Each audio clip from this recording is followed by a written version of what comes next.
your own blood is like parang putting you down, na hindi naniniwala sa'yo, ganyan-ganyan na, yeah, family first. Pero family first should be the first ones also na sinusuportahan ka, pinoprotektahan ka. So why is it the opposite? Sila yung nangunang mag-down sa'yo, sila yung una na hindi naniwala sa'yo. So why is that?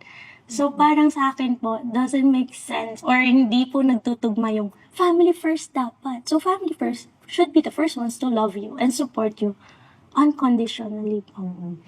Parang ang naging personality ni Carlos, palaban ka when it comes to sports and as an athlete. Yeah. Pero parang in real life, siya ang mas palaban. Alam ko kung ano yung ginawa ko. Malinis yung konsensya ko. Hindi naman nila ako kilala, hindi naman nila nakita kung paano ako nag-training. So lahat po talaga, like, hindi ako natatamaan, hindi tumutusok at all.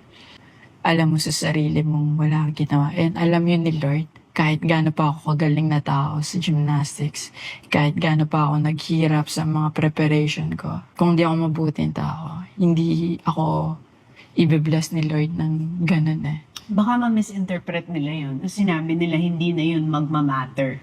Ang sasabihin kasi nila, pero family matters. I mean, yung mga sinasabi ng tao, mga naririnig nila, yung, syempre, yung family ko, kung ano din po yung pinapalabas nila, which is, hindi naman po talaga totoo.